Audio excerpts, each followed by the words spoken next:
যারা স্বামীরা আছেন, আপনার স্ত্রী মৃত্যু হবে জেনেও আপনার সংসারের বাতি জ্বালানোর জন্য সন্তান কনসিভ করেছে, বাচ্চা পেটে নিয়েছে।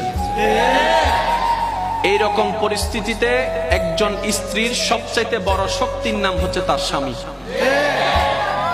ব্যস্ততা ছিল, আছে, থাকবে, ব্যবসার চাকরি ছিল, আছে, থাকবে, কিন্তু এই মোমেন্টটা আপনি আর কখনো পাবেন না হয়তোবা। সেজন্য যতটুকু পারবেন স্ত্রীর সেবা করার চেষ্টা করবেন। আপনি বলবেন আমি তো স্বামী, আমি তো বড়, আমি কেন সেবা করব? আরে আপনার নবীর হুকুমে আপনি সেটা করা শুরু করবেন। সুবহানাল্লাহ। আপনার স্ত্রীকে একটু মেন্টালি সাপোর্ট দেওয়ার চেষ্টা করবেন, মাঝে মধ্যে মাথায় একটু হাত বুলাই দিবেন। আপনি জানেন স্বামী যখন মাথায় একটু হাত বুলাই দিয়ে বলে চিন্তা করিও না, আল্লাহর রহমতে সব ঠিক হয়ে যাবে, সেই মুহূর্তে স্ত্রী হাসি মুখে জানটা পর্যন্ত দিয়ে দিতে পারে।